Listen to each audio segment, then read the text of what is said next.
and go. We're live. Exactly. So you can see, oh, I can see it. So we're live. Hello, everyone watching, and welcome to our series. I hope everyone really enjoyed this. I think for 3 months, Daniel, right? Almost for 3 months, we had this series. Yeah, pretty much. Yep. Almost, yeah. And when Daniel and I were talking about how to wrap this up, I think we didn't, find a better profile than Kelly Hoya. Hoya, right? Is that am I saying it right, Kelly That's Hoya? how we say it in the old country. I say it hewer more often than You, not, but I answer to anything. you were okay because in German they would say Hoya. You Correct. were all right. Appreciate Yes. that. So, guys, everyone watching, honestly, it's great to wrap this entire series up with Kelly. She's the vice president of learning at PMI. And she was really so easygoing. I thought, hey Kelly, the community wants to hear you. Okay, let's do it. Really, I appreciate your presence. As I told you in the backstage, in several posts, Pierre, said talk to Kelly. She's really great. So I said, you know what, let's have Kelly really online with us. So we wanted to share a little bit about the future of project management. Everyone's talking now about the future, where we're heading to, what's going on in the project management world, the changes. Last month in Phoenix, there were big changes that are now announced. Like, for example, Pierre said, we're working on something more advanced than the PMP, maybe something the next level after PMP. Is that a senior project management certification? Is that something else? In fact, I'm a PGMP certified myself. I'm preparing for my PFMP. I didn't just have time for it. Daniel also has got a few bunch of certifications. How do we imagine the future of project management to be? How the project managers, or what the project managers will need to succeed in their projects, and all of those questions. So really, Kelly, let me give you the stage. First of all, let people, let's, share some information about you with the people. Introduce yourself the way you want. Your really intensive background and history, and then we jump to the few other topics. Thank you so much. Yeah, and I'm so thrilled to be here. It's just like you were saying, couldn't say yes quickly enough to the invitation, because although I've been with the Project Management Institute, PMI, now for just about 1.5 years, the community is absolutely the best aspect of all of that work. It's the opportunity to get to learn from project managers, project professionals around the world. It's extraordinary. I'm joining you all here from New York City, my home office. I'm the Vice President of Learning, as we were just discussing before.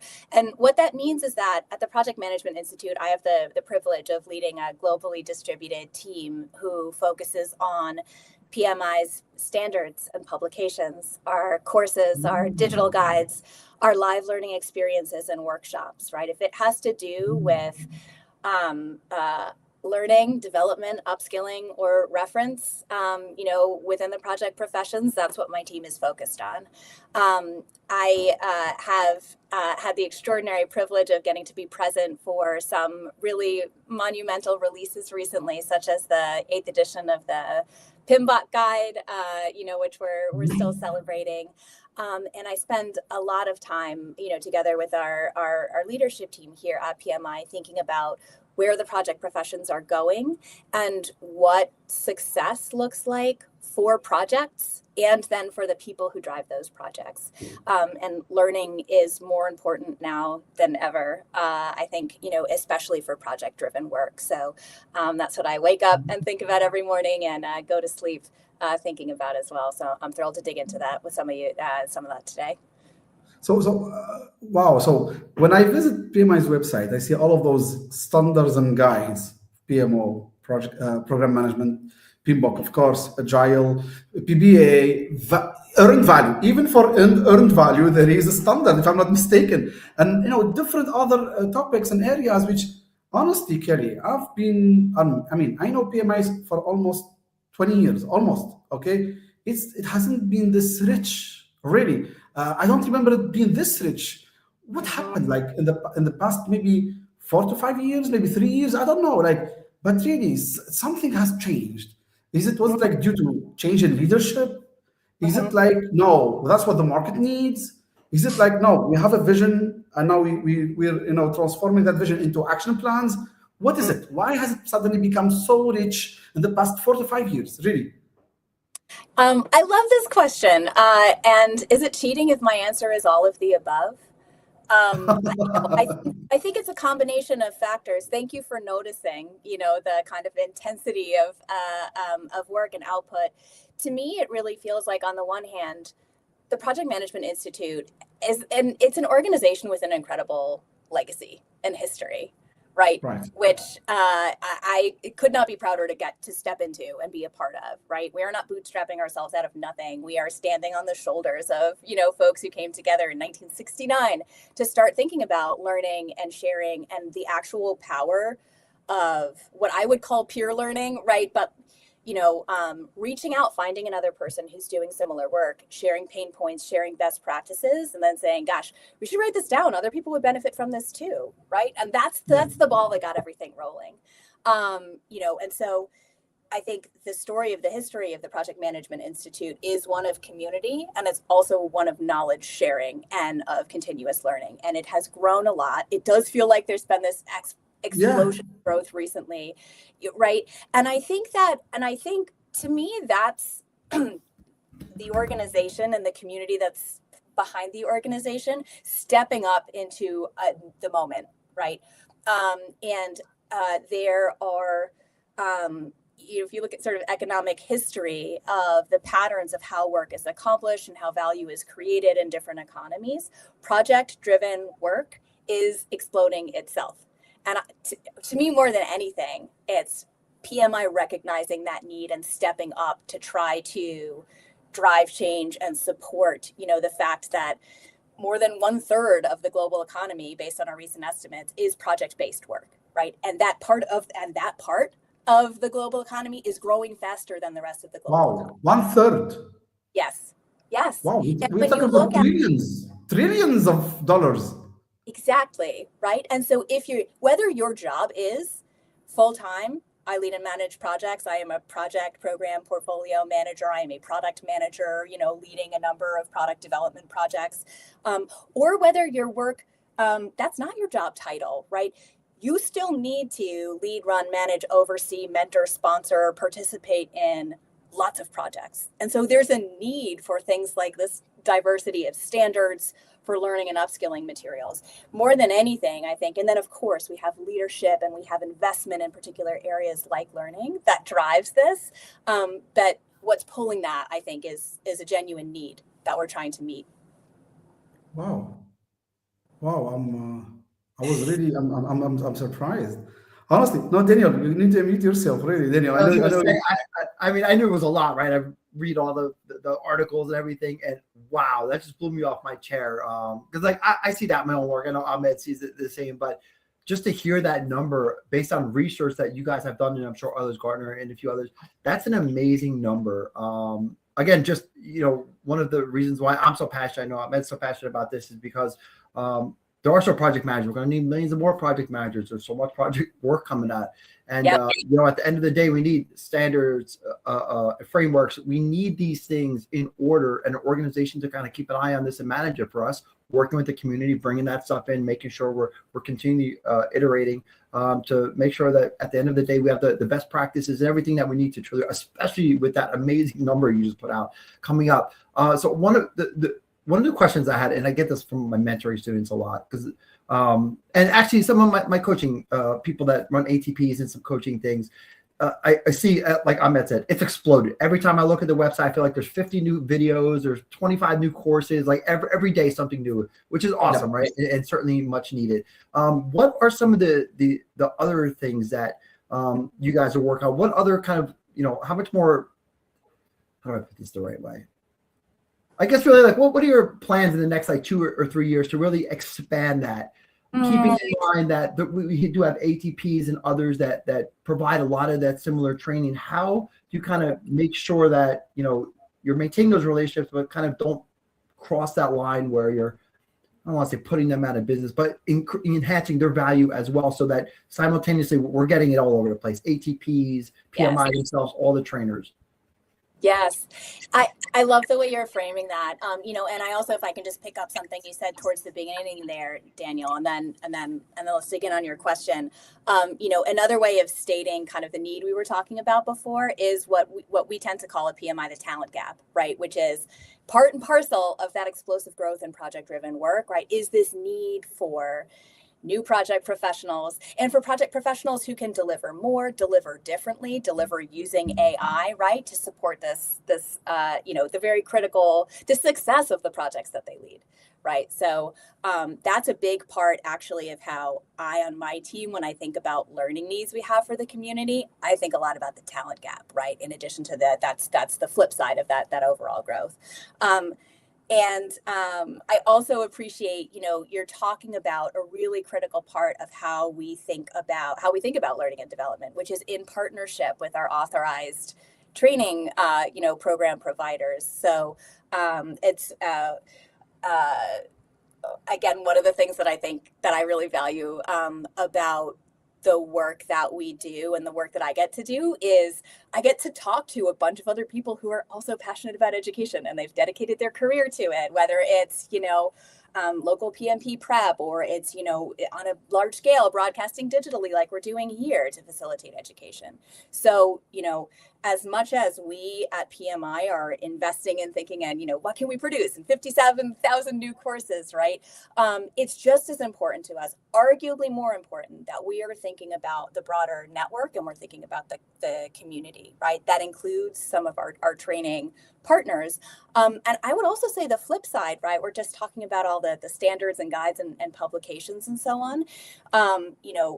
We are, PMI is what's known as a standards developing organization, which means we have, the authority, the privilege to support and facilitate the development of American national standards that are globally recognized, right? Do we author them? Me with my little hands and my team? No, right? The opposite, right? Part of what we do, and it can be challenging, but that's where the beauty is create spaces to facilitate expert dialogue, expert consensus, see how it's changing, right? And publish that over time. Again, I'll be the first to tell you, sometimes that's more work than just being able to, plop something out from a content development point of view. But, that is just so central to our ways of working, is to just be in constant dialogue with our community, reflecting back their ideas, whether they're provocative ideas or there is an emergent consensus. It's a huge part of how we think about product development. It's the core of our ethos. That's awesome. And that kind of, I guess, an A or B kind of question on the back end of that, and I'll pass it back to Ahmed in a second. How much, with that answer, how much do you involve like the other providers, ATPs and others like that, to kind of, work with them to kind of put stuff together? Or is it always a place where, PMI really just develops the content and then kind of passes it over to them and allows that, or do they ever work in concert together? Yes. Oh, of course we work together. Yes. Oh, nice. Yeah, I mean, just last week, shout out to Chris. I was speaking with one of our authorized training provider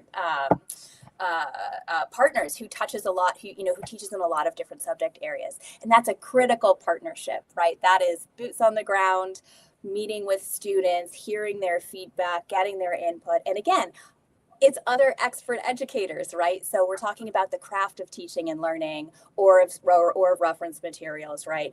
As much as, having a really robust channel for feedback. So it's that's an essential working relationship, and it's not always perfect, obviously, right? But Yeah.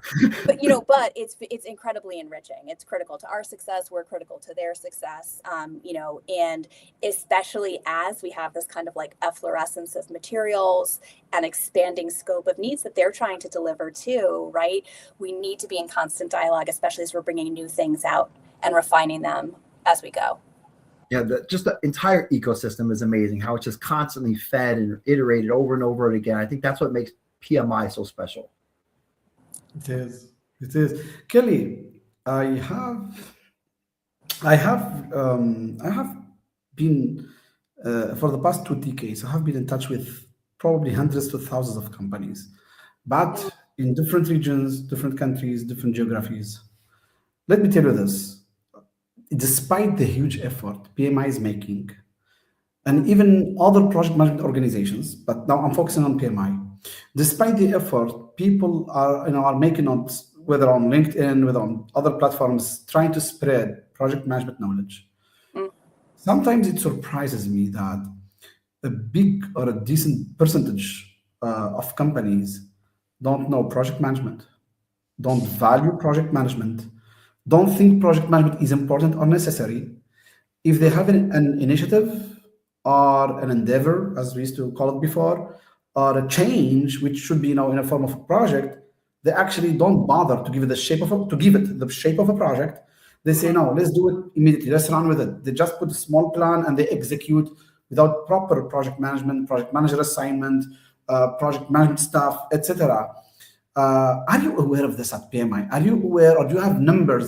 How much in percentage, but in different countries, not just United States or Europe? Because I know both, Marcus there, but in different regions in the world. Let's talk about Africa. I'm from Africa. I'm from Tunisia, North Africa. I'm from Africa. I'm from also the Arab world, Asia, Latin America. How much in percentage is the awareness among the companies about the importance of project management? If you say that 1/3 of the world's economy is based on projects.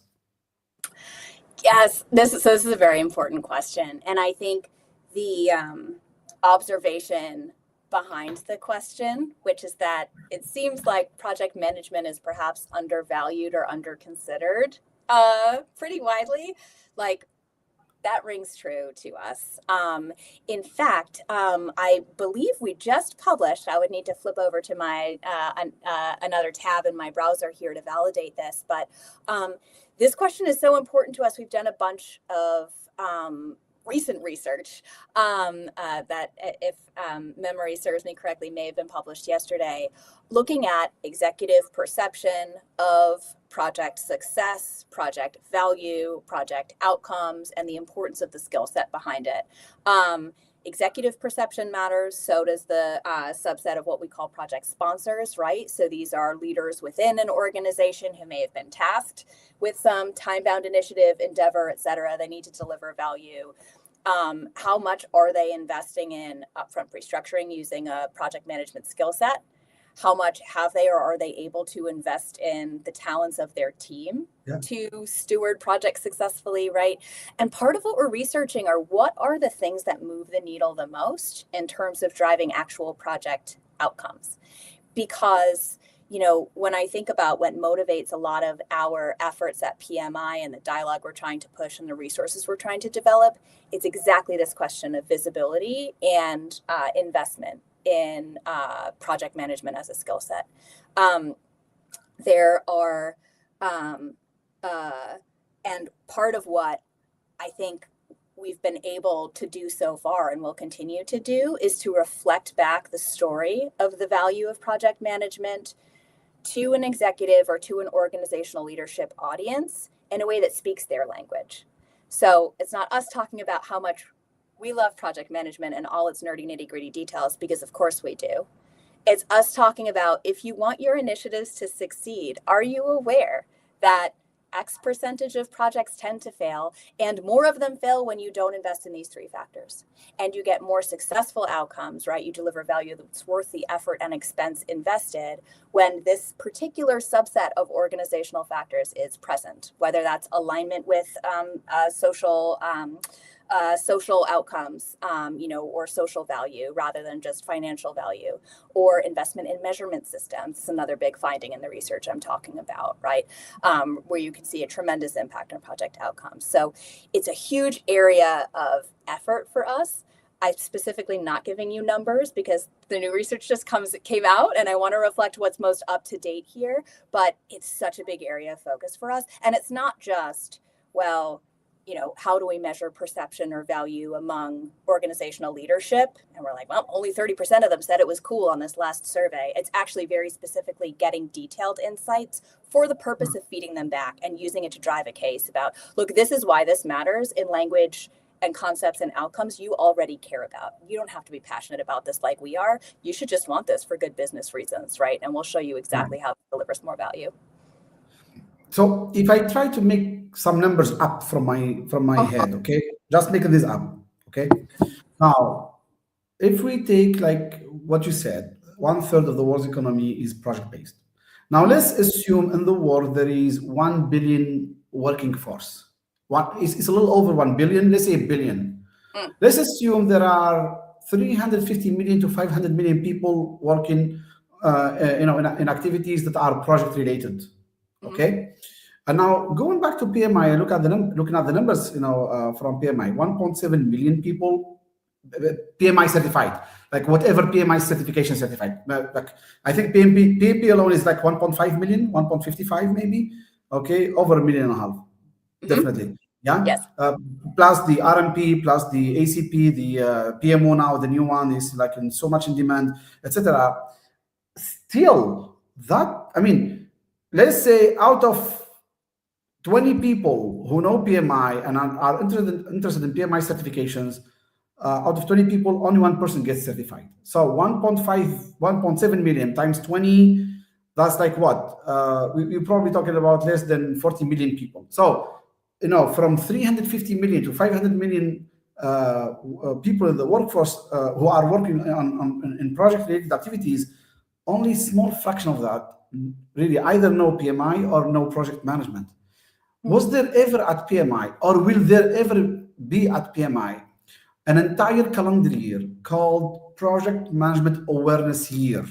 Project Management Awareness Year, which means PMI is going to create ambassadors, like not volunteers, like we have every year, ambassadors in a very well thought of program where people can gain, for example, PDUs or points or credit or whatever you call it, just by spreading knowledge in electronized or network, which they can then, for example, I ask Ahmed if I can bring 10 people to PMI in a structure which PMI shares on their website, and I go and log the people's name there, and it's confirmed that they're active, etc. I get, for example, 5 PDUs or 10 PDUs or a credit for something, etc. Maybe in a project management awareness year, by having PMI has got almost 3 million followers just on LinkedIn, combined between 2 huge pages, more than 3 million followers. Imagine those 3 million followers, if each one of them spreads knowledge and awareness to 10 people. Now we're talking about 30 million, and 30 million in each one. If each one is doing the same, we probably could reach 100 million to 300 million people who are aware of PMI and project management in about a year and a half. So has PMI ever thought of project management awareness spreading year? If no, what do you think about the idea? If yes, what are the plans? I was going to say, is this a question or is this a very detailed proposal I'm receiving in real time? Love it. I like that. No, I don't know. You consider it or you take it the way you want. Really. Yeah. No, of course. You're just cracking me up. I love it. So, thinking about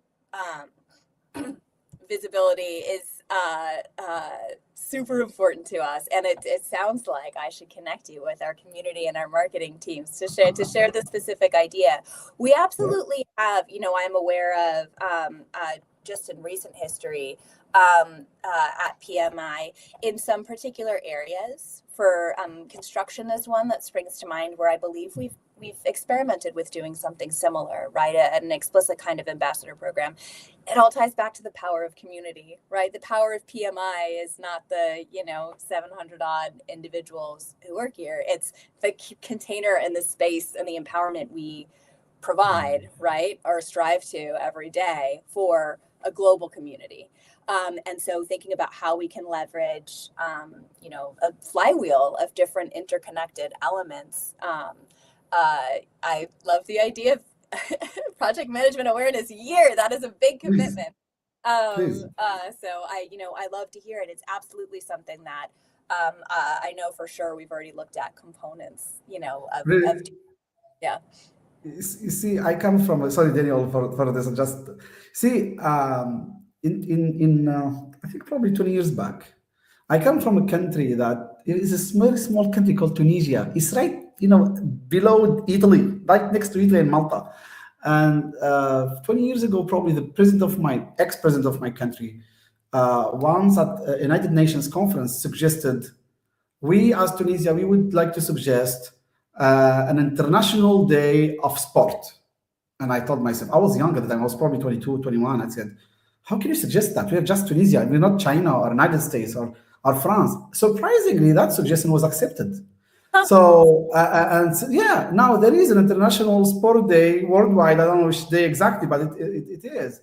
And I know also in this world there are, international project management day. There is international project management week, organized, by different entities. I don't know if any of them is UN admitted.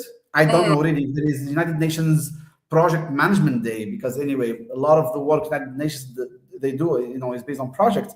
But really, because I believe so much in project management, before talking to you the past 2 days, I was telling myself, you know what? Since we have probably the best version of the PMBOK just released, many people are saying that so far. Okay, I mean, there are a couple of critics here and there. We can never avoid critics, but actually, critics are so welcome because we are always evolving. And now with this team of PMBOK 8, together with Daniel and Bruce Bear, was part of the core team, we're trying really to deep dive into that PMBOK with everyone in the network to share with them. However, really, I would love, really, Kelly, if whoever you talk to, you tell them there is a suggestion of why not having a project management awareness here and create sort of program really where millions and millions of PMI's adherents or followers, or PMI, whoever knows PMI and really is interested in PMI, the PMBOK, the PMP, and other certifications.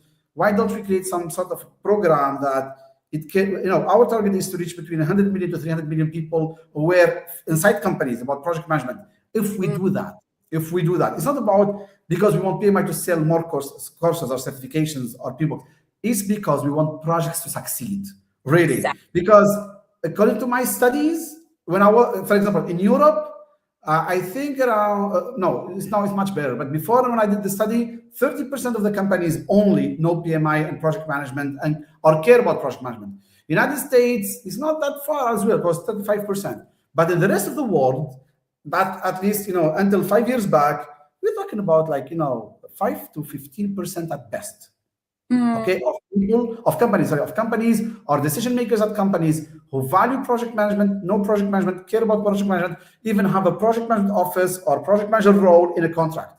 So yeah, really, I mean, we just suggested here, Daniel and I, is up to PMI if they ever want to consider this, really, Kelly. But from your face, I think you like it somehow. I don't know, from your face tells me this. I don't know if I'm mistaken.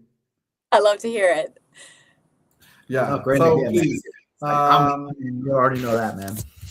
Yeah. So really, we can take it offline whenever you want. But really, I am for having a project management awareness here, and even Daniel and we were talking just I think Tuesday, and because this year, for example, myself, I try to I provide training to 5,600 people, free training, PMP, PMO combined. Daniel, I think, is the top one on LinkedIn in project management, in sharing project management awareness through his posts, I think, to be honest. Okay, and for next year, even we're planning stuff, Daniel and I, more and more, sharing knowledge and awareness about project management. And so really, we want to share this with you, Kelly. And just to let you know that we're trying to spread knowledge, because I think without projects, most companies cannot succeed or cannot function properly, because if they had proper project management knowledge and discipline, I think the rate of failure in projects would decrease significantly. What do you think, Kelly? I completely agree. I mean, in some of the research I was mentioning before, tries to validate right, that suspicion, and then looks at specific drivers. According to some research we published earlier in the year, and are subsequently building on, project success isn't binary.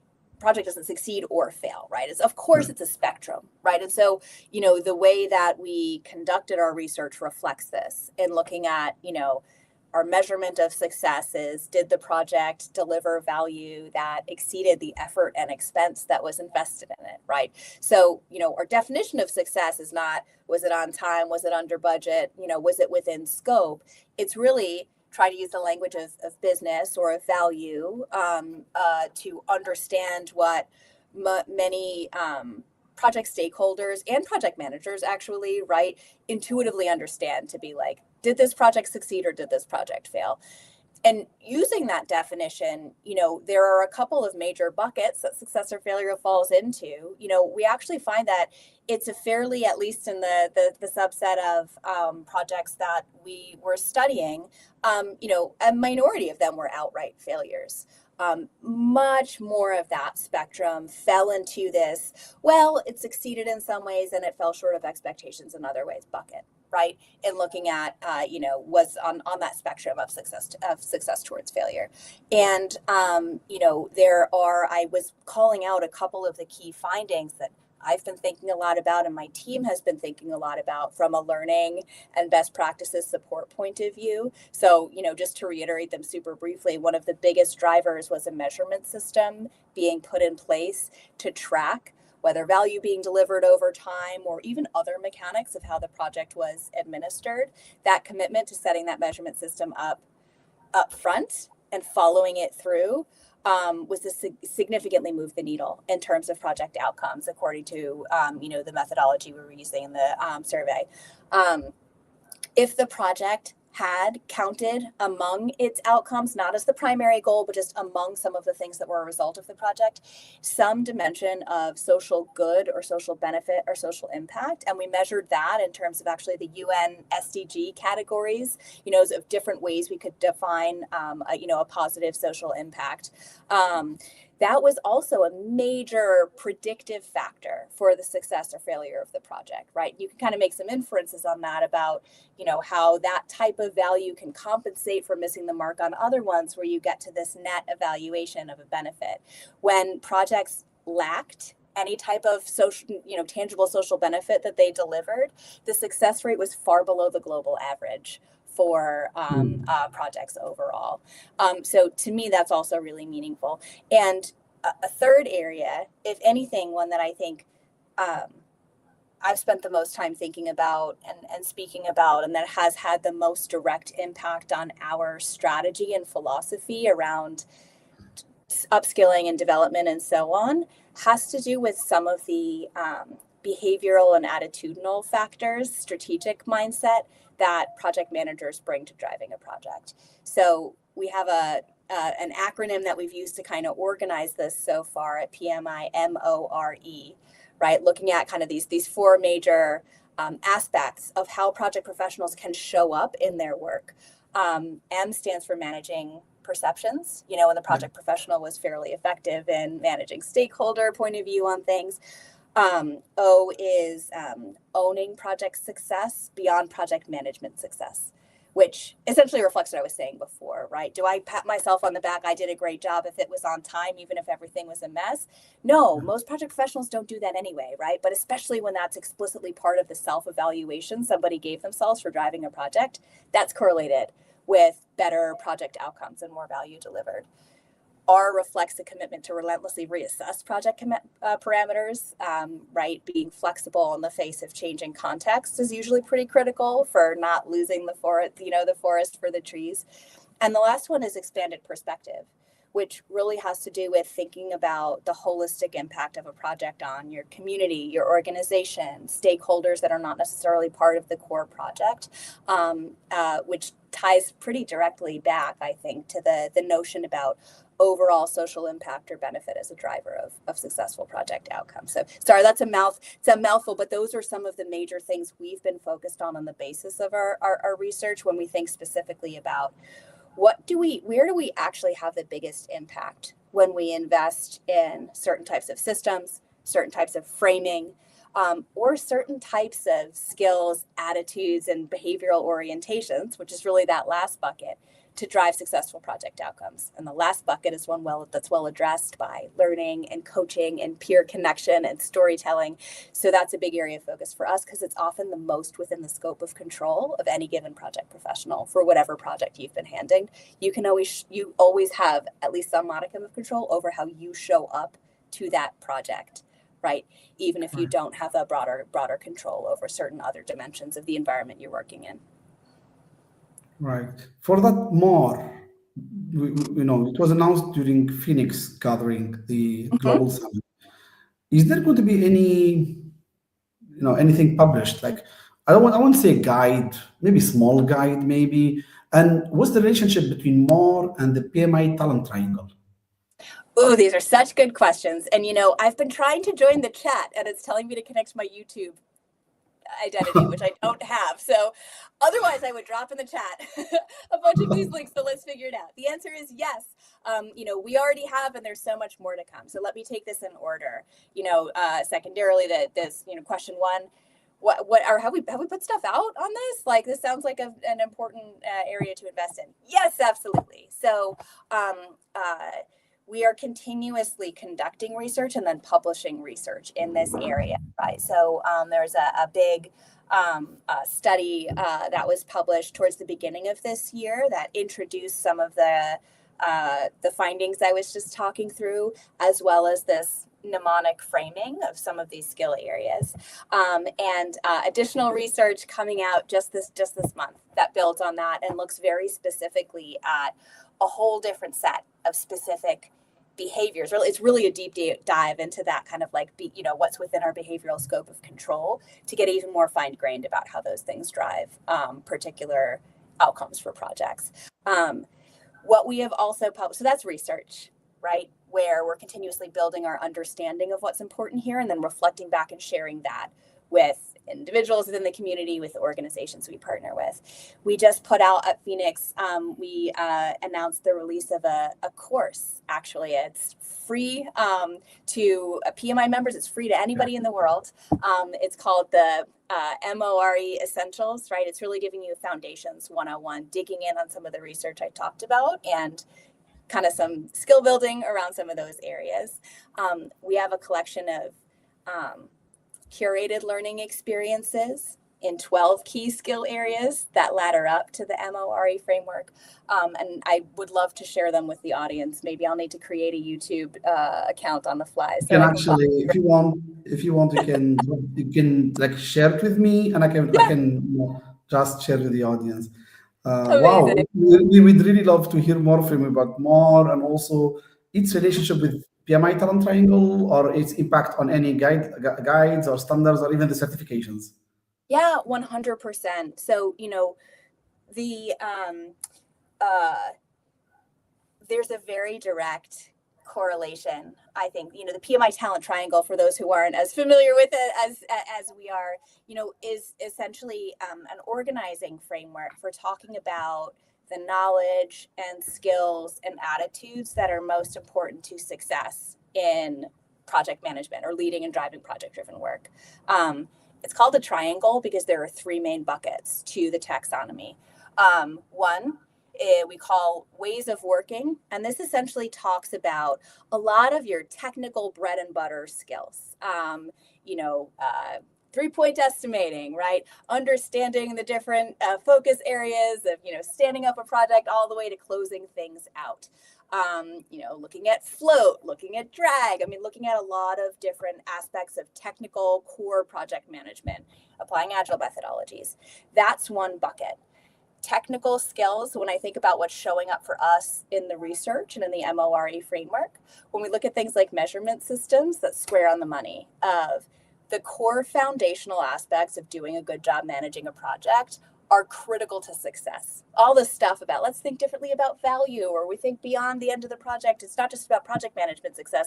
It's not about project management success. It's just about more than that, right? So the ways of working part of the PMI Talent Triangle, or put a different way, the technical skills as part of what we think about building, managing, writing about, delivering courses about, this affirms the importance of the technical skill set. Right. There are two other aspects of the talent triangle that have always been important.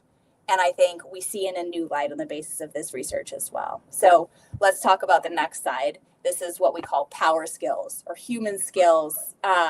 You might call them soft skills. Some people don't like that terminology. But this is about all the things that we know are just as or more important to driving successful project teams and project outcomes. It's communication, it's negotiation, conflict resolution, the vast array of leadership type skills.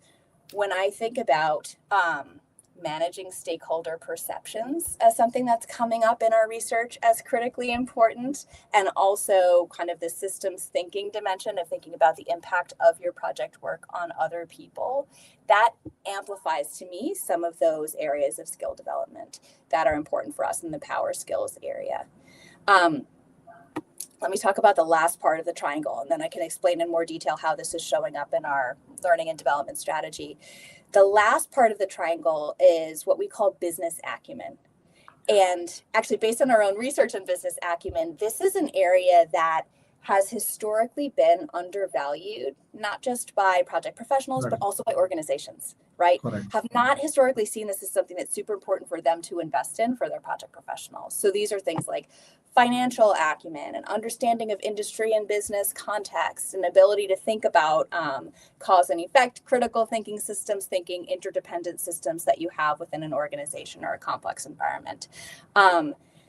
This is an area, our own research had identified as undervalued compared to other parts of the talent triangle. And you might have the question, does that matter? Maybe that's fine. Maybe this part's just a little bit less important than the other two. To me, one of the major findings of this research is that is not true. Actually, business acumen is a skill set, whether that's helping you own project outcomes, expand your perspective to understand the actual income, understand what motivates the stakeholders whose perceptions you're trying to manage, right? This could not be more important. And so that's been a big area of investment for us when we think about curating new materials that help people upskill in particular areas. All three parts of the talent triangle are important. The new research affirms it. It points to certain sub-skills in our ways of working, like relentlessly reassessing project parameters or measurement systems or certain types of power skills that are especially important now. And it broadly affirms the importance of business acumen. And so that's why we brought out this course this year that talks about all the different, dimensions of the skill and these curated pathways that I just shared on the side, and maybe we'll get to the audience, hopefully. But it's completely driving the way we think about what we're investing in for the community for next year and beyond, because we know this is what's important to the success of projects, which is ultimately what's important to the success of project managers in our community. Right. You would say, I don't know, Daniel, if you have any question, but just Kelly, just more remark. No, no worries. Go for it, man. No, stay, Daniel. You're right. I personally, I struggled for a while to let people know that power skills actually are not soft skills. Really, it's not. I mean, we used to call them 10, 15 years ago. You're right, Kelly. Yes, 10, 15 years ago, we used to call them soft skills.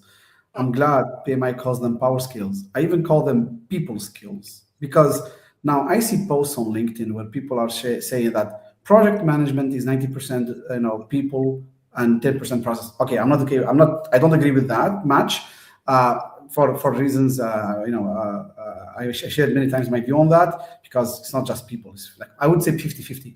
But really, yes, power skills is absolutely people skills. I mean, if ever PMI would ever even think of renaming that, I think the best and ideal name would be people skills, Daniel. And Daniel actually is great, really. I mean, one of the most advocates for leadership, emotional intelligence, people skills, or people management in projects, because really, Daniel, I think you're the best one to describe, how you see that, in project management, people-centered leadership or projects and people-centered projects. No, I couldn't agree more. And Kelly, thank you for all of that. I was just blown away by a lot of the stuff you said. And I am so happy, kind of going back to how we originally started this with the explosion of all the different things. To me personally, as a project manager, forget about everything else and talking on LinkedIn, all this, me personally, as a project manager, project leader, I've been more excited to be a project manager than I have in my entire career, although I've always been excited. The acknowledgement, even the shift from, those soft skills, I hate that term, to the power skills, like it really puts the emphasis on what they are. Because like Ahmed said, if you read anything on LinkedIn, I'm always talking about the human-centered project leadership or project management, which is really power skills. Again, I don't think it's 90-10%. It's probably closer to 50-60, depending on the environment. But at the end of the day, they are critically important, and the focus, or maybe refocus on them as essential, and then combining that with the business acumen, which I've seen too many businesses not really understand well, and also project managers, unfortunately, not understand that their role should include some of that stuff. Although some think that may touch on the strategy side too much as far as the tactical delivery part, but that should be what we do. If you want to, advance, run a PMO or whatever the case may be, you need to know that stuff. And it's been critical, and it just, I can't even express the level of excitement I have for it. That's why me and Ahmed do these things, and we talk to millions of people all the time, and we cannot emphasize enough how exciting, awesome project management is. And although 1969, all these great things, for me, from now till even 5-10 years ago, it feels like, yeah, we had some old nice stale frameworks and it was good. We had the book, we knew what to do, but it required all these other things. And now it's caught up, and they're all coming together in the delivery, the courses, the training, the programs, the articles that are, all the different things PMI is putting together. And constantly, every 5 seconds, it feels like they're putting something out. It's kind of bringing all this stuff together and kind of just dropping it there, right? Take it or leave it. This is where we are now, whether you accept that or not. And I talk to people who are kind of stuck in the past, but mostly people are very excited about the future. But kind of going back to some of the question that Ahmed had earlier about the business part, and I kind of had the same question. Mm-hmm. I see, and again, I hate to talk about LinkedIn because, but anyway, LinkedIn, sometimes I post about things about the business not recognizing the true value of project management, and also PMs themselves sometimes, but the project manager, and with all the great research you just mentioned, and I see a lot of it, and it is amazing, and it really ties the industry together with the industry of the professionals.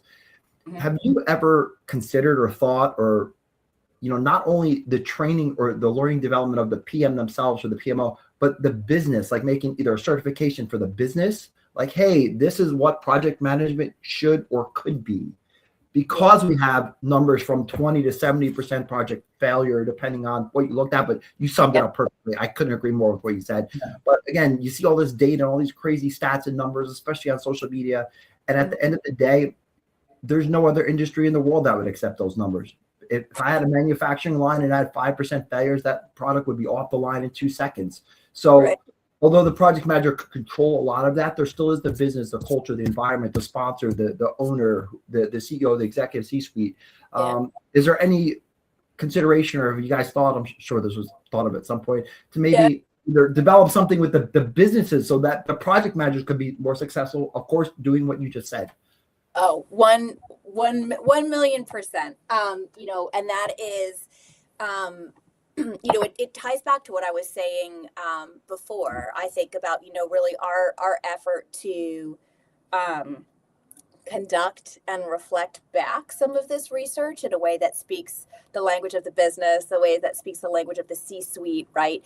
And there's absolutely, it's so funny, you can't see this probably because I have 2 whiteboards over here, but is there a course on project sponsorship? Is there a project sponsor toolkit, right? Specifically from a learning and development point of view that we should be thinking about. But, more broadly, even if it's not a course or, a book specifically dedicated to this audience, this has been a huge area of focus and investment for us at PMI, exactly because of what you're saying here, right? It's like, we may be part of helping executives and business and enterprise leaders wake up to the reality of the dominance of project-driven work and the importance of effective project management to good project outcomes. There's a lot to put behind that. And it doesn't stop there, right? It isn't like you should really be thinking about this. You should respect your project managers a little bit more, like good luck with that, right? What does that look like? Well, it might look like investing in things that make, for example, standardized measurement of, project progress and outcomes easier for your team so that they're not scrapping it together, because that's correlated with this significant bump in project, related outcomes. When you think about learning and development for your project teams, for your project managers, and for your mid-level managers who are often stewarding these projects, it might look like investing in these particular skill areas aligned with the MORE vision for the profession, some of the skill areas that are showing up in our research. And I think specifically when we talk about business acumen, something I think about a lot is, I think something that is experientially true and kind of common sense. Like a lot of us have this sense from working on projects and working with project managers. And like, man, it really goes well when the project manager has a keen sense of the business, how the business works, and an understanding of how the goals of this project ladder up to our broader outcomes. It's also worth naming, like, that's not necessarily easy to come by all the time. It's not, right? It's like, that's actually very tough to build on purpose. And generally, as a project professional, you are excellent in the art and science of leading projects. And usually professional growth or day-to-day work for you involves leading and managing a bunch of different projects for different business units of increasing complexity. Of course, you're not familiar with the context of this business unit. So it's about what are the ways, what's the skill set, the mindset, how do we use AI to think about that parachute in and build that context as quickly as possible as an important part of business acumen. It's not you internalize it all and then you use it forever. You need to be able to build that just like a consultant, right? You have management consultants, love them or hate them, they're great at this, right? Okay, now we're working with oil and gas. You don't know anything about it? No problem. We expect you to skill up sufficiently to be able to ask good questions and drive effective outcomes here. I think that's really similar for project managers, and it's more true now than it has been historically. No, great answer. I couldn't agree more. And something as simple as I've worked with project sponsors who wanted to help her succeed, but they had no idea how. And then I had to train them how to work with us so we could successfully deliver the project together, give some ownership to them as well as our team. And of course, the project always turned out better. So no, great answer. Thank you so much. Right. Kelly, in probably 3 years from now, PMI will probably be celebrating its 60th anniversary, 6 decades. Now, if I would envision the 100th anniversary, really, 40 years from now it would tell me, Ahmed, come on, please. We barely can think about the next 2 to 3 years. You're right. However, many people actually are wondering, people started being worried in the past couple of years about AI, and we've talked about this with few people who we had, in our podcast series. Catherine Walsh was with us, and she spoke about AI, the CPM AI certification, AI in projects, managing AI projects, and AI in projects backwards, okay, both ways, okay? Mm-hmm. Now, I'm going to take this from Kelly. Kelly, the Vice President of Learning at PMI. PMI would definitely want to be here for the next hundreds of years, definitely. Mm-hmm. For PMI to be here, we need people to be still practicing project management. Yes. Absolutely. Okay, now, how is PMI looking at AI in the world of project management? On one hand, we need AI because we want to make things better, faster, quicker, more exact, more precise. Mm-hmm. But at the same time, as PMI, we don't want AI to take project managers' jobs. Is that something hard to balance? Yes. Oh my goodness. Well, if there's anything we've studied more than project success, it's this in the last 2 years. It's exactly this question. Because there is a very well publicized Gartner research that had some kind of terrifying statistic, not just for project management, by the way, but for a bunch of industries, saying, up to X% of the daily tasks of this particular role or this particular industry could be automated away, accomplished by, or radically transformed by AI. And that percent for project management, which is when they looked at, was 80%. 80%. So, you can look at that and say, does that mean in a couple of years we are going to have 80% fewer project managers? I mean, no is the short answer, because it wouldn't happen that quickly anyway. But more seriously, I think that was exactly the types of the specific questions are, all right, which tasks, how are they transformed? What does that mean about the role of project professionals, right? Especially some of those human skills, power skills that we know are the actual things that are critical predictors of success or failure here, as well as the strategic business acumen that's important. How does what's needed for success in projects, right? How does project success change in light of AI replacing, extending, expanding, or speeding up some of the bread and butter tasks that drive successful project outcomes? That's like a huge part of our research portfolio. And what we have found so far is, I think, very similar to the conclusion that we're arriving at in a number of other knowledge industries, which is, is AI going to take your job? No. Is the person in the next office who's great at using AI going to take your job if you don't figure out how to use it?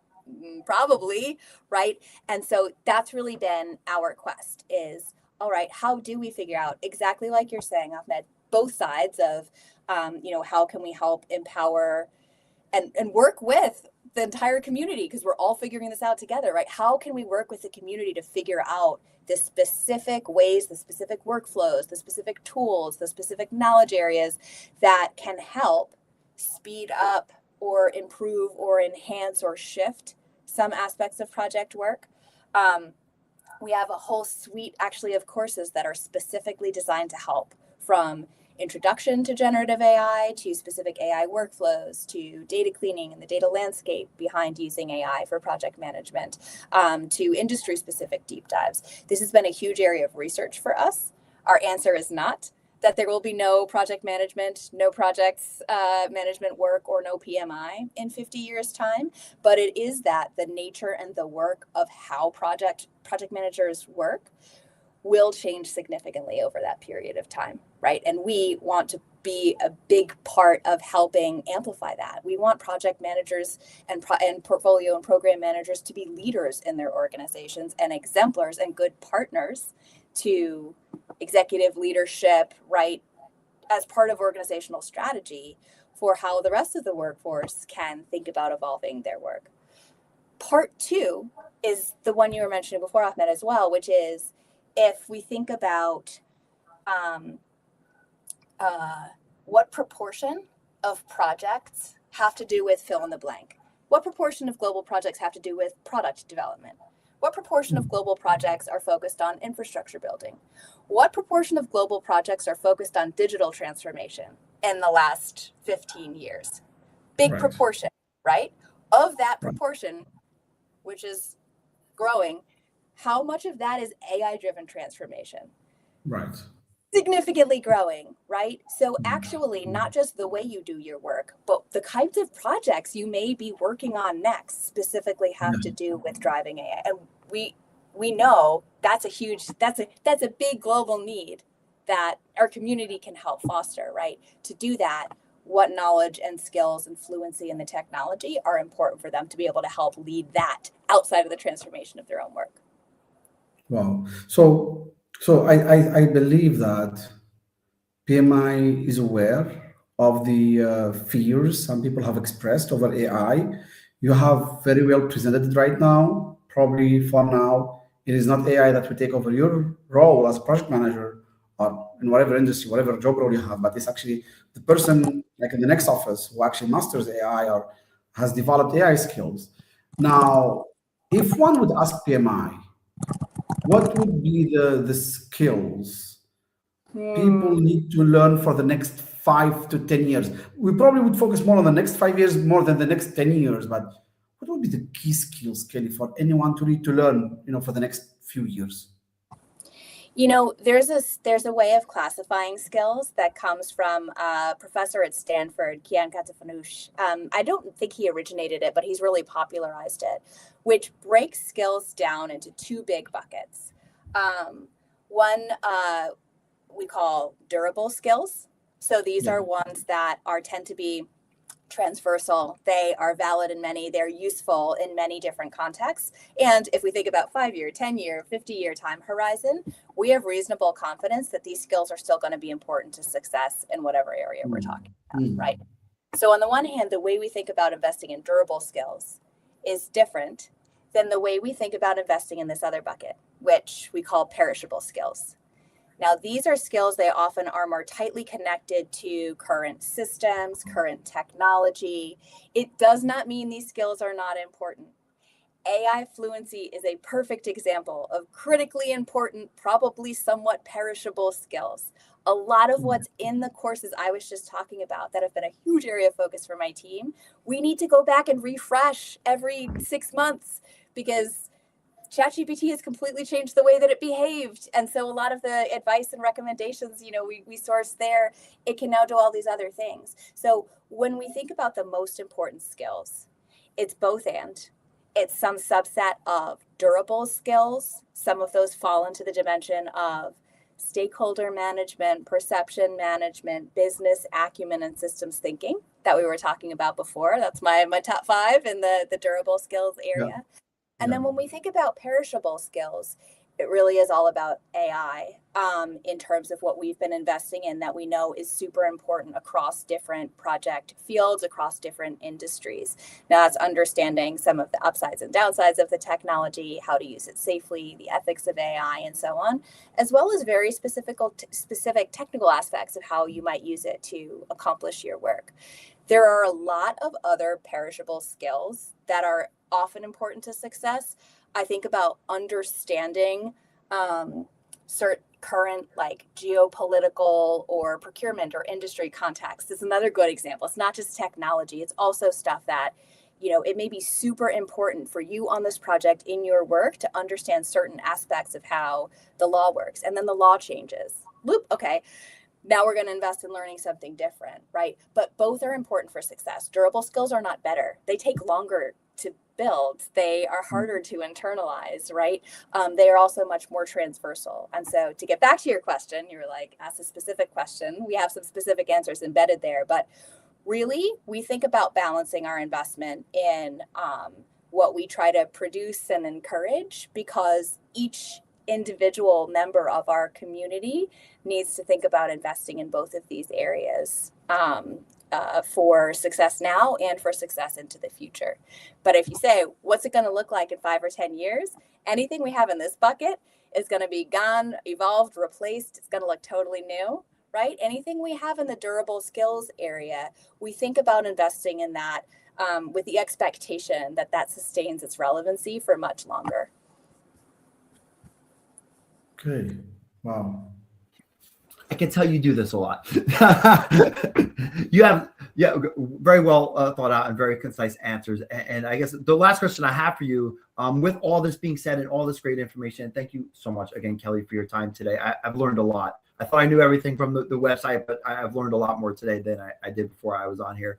I think I might have mentioned this right before we came on or right when we did come on about at the summit, they announced, another certification or talked about it a little bit. And there's not much information. I know I think only a few people are able to even get access to even the smell of it, let alone the content of it. I'm sure there's a lot you can't talk about, but with all the things we just talked about today and how important it is and all the great changes that the industry as well as PMI have, can you, whatever you can, of course, tell us a little bit about kind of the thinking into that, what's going into that, some of the stuff we just talked about, or is that going into that? And really, what's the difference? I know program, portfolio management, those are kind of similar, but different. This would be more, it seems like a PMP plus, a little bit more. What kind of the skills of all the different things that you talked about would go into that? And are there any, of course, that you could talk about? Yes, of course. Well, naturally, we want to preserve an air of mystery. Yes. I'm only joking. We want to preserve the integrity of the development process, right? As we're developing this with our community and with organizational partners and so on. More broadly, right? Why are we exploring this space? We already have advanced specialized certifications. why do we believe that there's something important and valuable to try to support, to measure, to validate, which is what you're doing ultimately with a professional certification program? Why do we think there's something unique to try to assess here and validate for individuals and for organizations who employ them that we don't already have? And I would actually take it back to the very start of our conversation, which is we're like, man, it seems like there's a lot happening right now, right? Why is that? And I was like, because the need is really big right now. And so that means different subject areas. But for us, it also means we think about career long learning and development for project professionals, right? A lot of our history, appropriately, I think, PMI, we've had the opportunity to invest very significantly in folks who were at middle career, middle seniority, right? You're not just starting out, you have a certain level of professional experience, et cetera. That's the moment in time you want to help validate that with something like the PMP, right? And then as you evolve and develop, right, there are certain specializations beyond, whether it's project management office, et cetera, where we've developed standards and we've developed courses and we've developed certifications for the later career audience, as well as the earlier career audience, for more than a decade ago, first invested in their CAPM credential for folks who don't have years and years of experience. More broadly, the reason why we're thinking about an advanced project professional certification and exploring that as, a companion to or something that builds upon and in some ways integrates some of the wisdom of our other advanced certifications is really coming out of this emergent need in our dialogue with organizations who have expressed the value of being able to build and then validate a more advanced skill set that hones in not simply on some of the things that are most technically valuable or important to managing collections of projects, which often you're doing as you sort of move along in your project-based career, or a portfolio, or leading and managing a PMO office, which are all really important ways you might specialize within your career.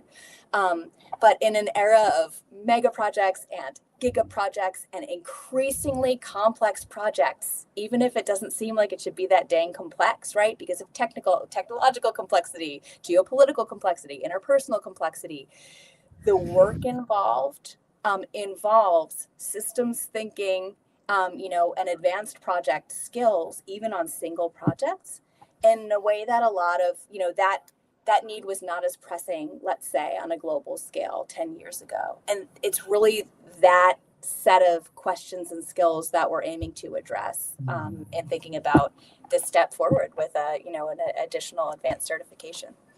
So I've been asked that by a million people. Everyone knew you were coming, and everyone was like, "Ask her about this certification that's coming out." Kelly, that advanced certificate. Okay, look.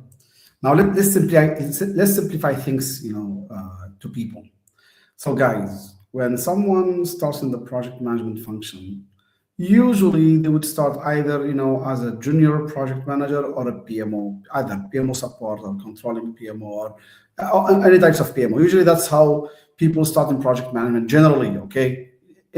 Or there is the other type, which is being in the project management stuff, like, administrative staff or a co-project manager, project support, etc. But then people will start growing. Now, if someone moves to the project manager position, now, if you're a project manager, you get, you think of the PMP certification. If you're a program manager, you think of the GMP. If you're a portfolio manager, you think of the PFMP. That's so far what you have from PMI, as simple as that. I'm not going into Agile and the other stuff now. I'm just going to focus on the core. Even though PMO CP is not core yet, I expect it to be core soon. That's what my brain tells me, to be honest. Okay. Now, the question, Kelly, is this new certification, which you just mentioned, based on Daniel's question, is it going to be addressed to the project managers or program portfolio managers, or is it something totally different, or is it something that combines all of them, or just a little bit of, glimpse of idea, something, exclusive scoop, something scoop. An exclusive scoop just among us three close personal friends, right? It's really, it's such an important question, thinking about here are different ways over the past 10 years, 15 years, we've conceptualized these different subsets of what the profession looks like, right? Okay, is this new? Is this for some of these? Is this for all of these? Is it different? Is it over and above? And what I would say about how we're thinking about the organizational need we're trying to support and the individual development we're trying to support is broader than some of those, more narrow ways of kind of, conceptualizing roles and responsibilities. And that's because of the way that project-driven work and project professional careers keep changing, right? Not just due to AI, but also due to what we were talking about before, right? The dramatic scope and expansion of project-based work. So it's really about recognizing the fact that a lot of advanced, more senior project professionals who are excelling in their work and delivering huge impact for their organization, for their community, they do that by leading and managing high stakes projects, right? Projects with a significant impact that often involves a significant amount of internal and external complexity to navigate, right? It might have something to do with the scale of the budget or the duration of the timeline, right? That constitutes high stakes for an enterprise or an organization. But, if you think about that framing, that's not actually something that our current certification portfolio addresses very directly. And so, you may be having a big impact or managing what we would call high stakes projects that are technically a program of coordinated projects, or that you have portfolio level responsibilities. But the stakes of the outcome of that work for the enterprise and for the organization and the skill set that's entailed there is something that's become, I think, more salient for individuals and organizations. And that really drives more than any kind of specific definition of particular role definitions, if that makes sense. Right. I would also say from a workforce development point of view, that kind of fluidity and changeability in roles within the project professions and beyond is going to continue. Right? We've seen a lot of flexibility and changeover and turnover in individual titles and so on. So from that lens, which I feel pretty strong in speaking from, I think it's a smart investment also because across industries and also just over time, I think we will continue to see the fracturing and re-agglomeration of different job responsibilities and job tasks. And this feels like a more resilient schematic for capturing a collection of skills that we're aiming to validate with this one. Mm. Wow. Just probably 3 to 4 weeks ago, I started posting. I posted, I think, 3 times about how I imagine advanced project management certifications to be.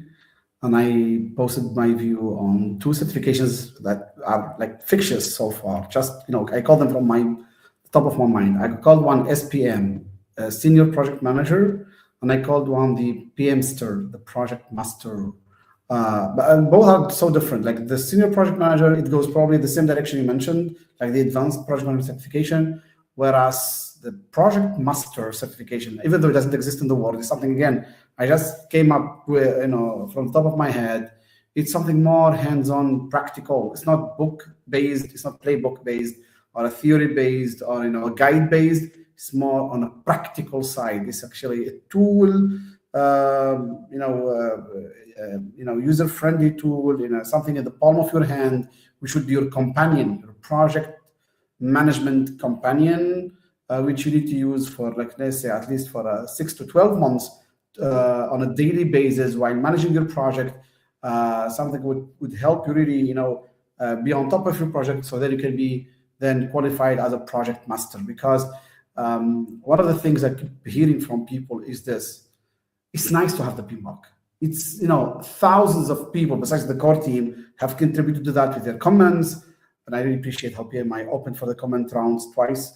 Actually, as Jesse Fuel mentioned 2 days ago, and we are aware since last year. But many people say the PMBOK doesn't apply to real life. Not at least not to every industry, not to every company. It's so perfect, like you just need to sit and watch it, but you cannot really apply it. And we keep telling people, even in my PMP training, I keep telling people, hey, I have worked in companies, huge companies, where we really followed PMBOK word by word. I told you this in the backstage offline. Clearly, we really did, really, literally. But still, that applies just to small percentage of companies that are big enough, corporations that are, they have their center of excellence, project management center of excellence, very well established PMO, clear roadmap for project management, career growth, all the e-learning templates, processes in place, all the tools, everything, you name it, everything you need to succeed as a project manager, program manager, portfolio manager, etc. But now back to the reality of 99% of the companies and people, they say, no, we study the PMBOK, we join the training guys, but we just get the certification, the PMP, for example, and then we suddenly are hit by a wall. We cannot proceed further trying to apply what we learn because the OPAs, the organizational processes where we work are different, the EAFs are different, etc. Is PMI aware of this, and what's PMI's response to that? Yes. Of course, yes, we are aware of this. And I would trace this back to I think it's an inescapable balance you need to strike with anything that is aiming to be a standard, a benchmark, in the way that we try to position something like the PMBOK or our other standards and guides, right? We really aspire to be as broad as possible. And that means globally, right? We want some of the things that are, that emerge from the dialogue that we have with our development and review teams. We want them to represent best practice as specifically as possible in a way that is globally applicable across industries, right? Applicable across different project types and project formats. And so you're always needing to make a trade-off between specificity and abstraction, and you don't want to wind up so abstract that it's very globally true, but then there's this big gap between the advice that's given here and how I can actually try to use it to figure out what I should be doing at any particular moment at work, or that an organization should be trying to do in applying this framework, right, to project governance. It's a tough balance to strike. It will always be a balance, right? So there will always be that gap. Of the materials to kind of specific applicability. It would only be more inapplicable if it were more specific in some areas, right? Because then you would have a greater divergence for a particular context. But as you were mentioning earlier, core to our ethos in developing any of these benchmarks is continuous community input, right? So we can strike the best balance and be as inclusive and relevant as possible across the board. So we love getting that type of feedback through our open comment periods and just ongoing, right? Now we just put one out into the world. And if you think that means we stop, we're like, we did it, we're all done. Far from the truth, right? This is just the next important step of getting additional feedback and thinking about, all right, how much more has the profession evolved, and will what good looks like continue to evolve so we can continue to flex, what we've produced. Oh, thank you. I think we have just 10 minutes left, a few minutes left. Daniel, many questions? Yeah, so that's what I'm just taking a look at. There's a few questions. I guess I'll start with the first one that's more in line with what you were just talking about, Kelly. It actually goes back to the more advanced certification. It seems like, anyway, they were talking about what's the vision of it. Is it PM as a professional plus SME, I guess, or SME expertise, or SME, sorry, I can't talk today. SME expertise with PM skills. So one or the other. That makes sense. Oh, yeah. I'm sorry, we're talking about durable or perishable. I'll put the question on screen. So you have the question on the screen. It's not different question. Sorry about that. Yeah, no, of course. And I should also say there are so many good questions in the chat, and I keep seeing them. Yeah, there's a lot. I hope we'll have the opportunity to kind of follow up and address some of them asynchronously. I'd love to stay engaged on LinkedIn for anything we don't get to. Please. What I'll say, trying to be brief so we can get to as many questions as we still have. Specifically on this one, we think about, using the framing of durable versus perishable skills and what we've identified as most important, what we're trying to target with our advanced certification offering. Is really an emphasis on more durable skills so that, the competencies that are most important in driving success in high stake projects. That's really the emphasis of the research and the emphasis of what we're aiming to validate. To be honest, for very similar reasons to what we were just discussing in terms of how we think about shaping our courses and our standards and our publications. It's a beautiful global community that we support. And so we're always aiming to, produce materials that are as transversal as possible, right? And also that can, where we're not completely missing the mark in particular areas because of over specificity. That's why we do so much research that goes into a lot of our work, especially our certification portfolio, global surveys of different skills and job tasks that are critical for success so that we have that evidence-based lens for what we're evaluating. I'll put on screen, if you don't mind, Daniel, another question here. So this question is from Marwan Younsi.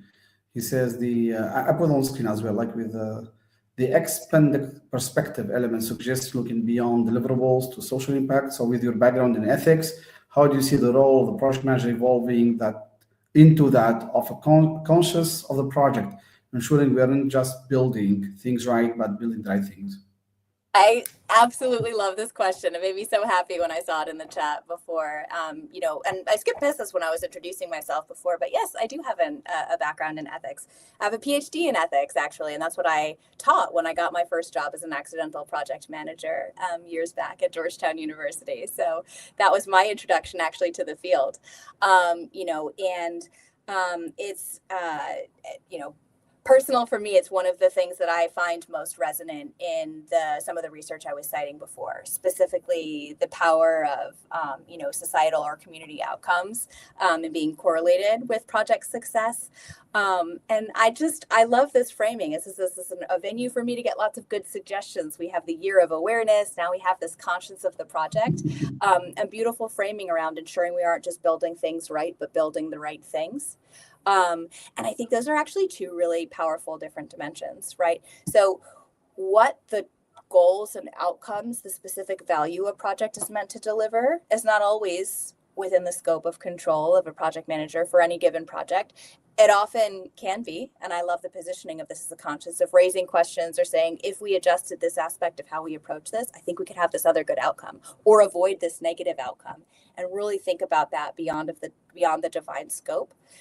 I also think when we talk about building things the right way, if I can build on the kind of framing here, that's a big area of emphasis for us as well. And I would really, if you're not familiar with it, I would direct your attention to the partnership we have with Green Project Management, where there's a wealth of resources that specifically focus on how do we think not just about what the project goals are, but how we achieve those goals in a way that actually is conscious of the impact of our ways of working, whether that's procurement or the way we set up the project team or the way we do some of our purchasing, the impact that those decisions have on people and on the planet, right? And some of those are process-based and some of those are product-based. So this, I think, is a really important way that we're trying to help, that we think about expanding perspective is also thinking about some of the very specific project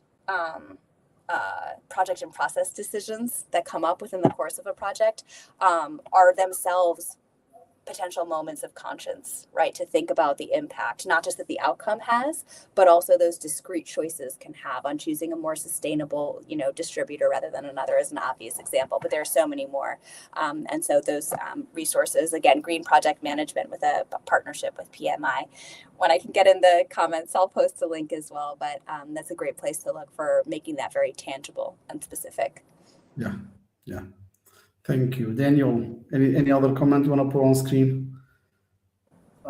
Just a lot of good comments. There was one in there. It looks like either someone from your staff or someone from your team commented, just talking about, in case people miss this, what is PMI doing to work with organizations to ensure that the value of the PMP is well understood within the organization, of course, for hiring processes and stuff like that.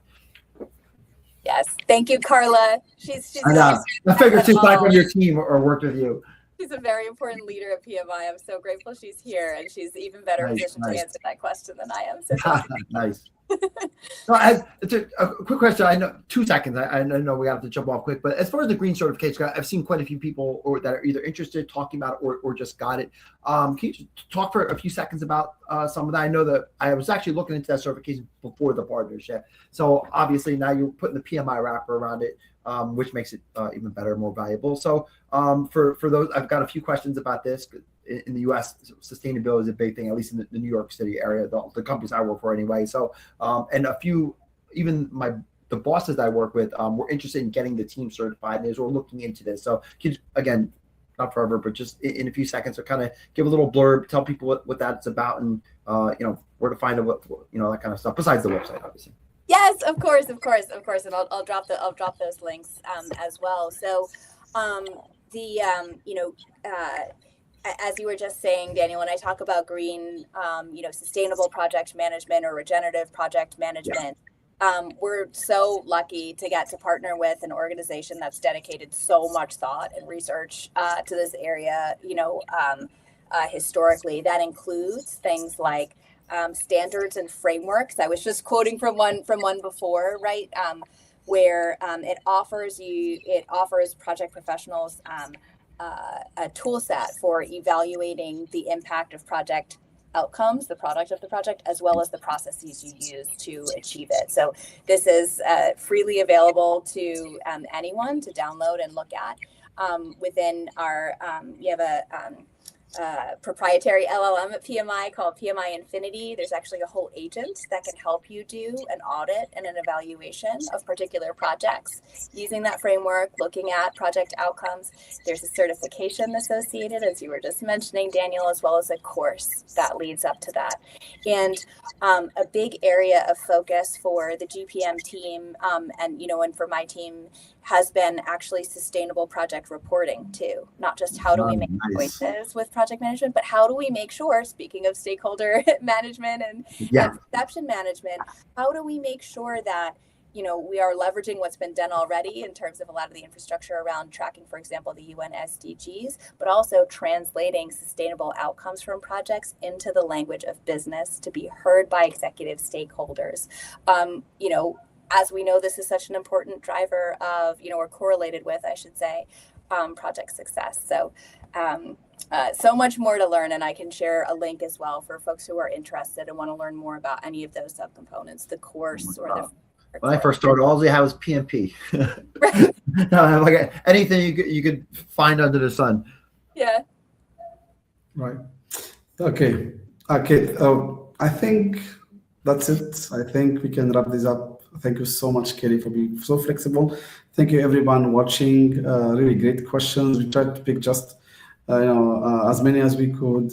Really appreciate your flexibility, Kelly, your time. We wish PMI a lot of success. And I really wish that, project management awareness would be spread across the world. Really. We really need more awareness about the importance of having structured project management, or at least guided project management in companies. And we're here to support everyone, not just with certifications, guys, with knowledge, with delivering value in whatever initiatives you work on. And also we're here to make sure that we advance with the project management skills to a level that it will be always, a human-centered project management, not just people scared of AI. I'll let you have the closing, Kelly, and whatever you want to say to the audience, and then I'll back to you, Daniel. Wonderful. Well, thank you so much. It's been such a privilege. Lovely conversation, and It's a really good time to be working in projects. I mean, it's a really, really exciting, occasionally overwhelming, but super dynamic moment. So I'm thrilled to, be a part of thinking about how we step up and how we expand outward to meet some of the challenges of the moment. And it was a total pleasure getting to speak with both of you, and in particular, getting to engage with other folks who have tuned in, and we'll keep the conversation going afterwards. So please get connected, stay connected. We'd love to hear from you. Thank you. Daniel, thank you so much. No, same. Again, Kelly, thank you so much for your time. We were trying to find like one last big bang person that someone else couldn't make it. And you definitely exceeded all expectations. So thank you so much. And like Kelly mentioned before, drop your questions in the chat. Me, Ahmed, Kelly, her team, someone will try to get to them as soon as possible. But again, thank you guys so much for sitting with us for 12 weeks, listening to us go on and on and on with all these awesome experts and PM professionals. And it's been quite a pleasure, especially working with you, Ahmed. Been quite a pleasure, my friend. And we want to tell people that the journey is continuing, guys. We have the other podcast series with the PMBOK 8 core team. And you probably started noticing, guys, Daniel and I are trying to host a huge event towards the year end on December 30th, where we have a gathering of all people from project management community, an open talk, online, virtual. We start posting about it on Daniel's profile. I will start posting about it on my profile as well. So everyone, see you towards the year end. Thank you so much, Kelly. Everyone, thank you. Have a nice rest of the evening. I'm ending this stream. Thank you so much, everyone. Really appreciate all of it.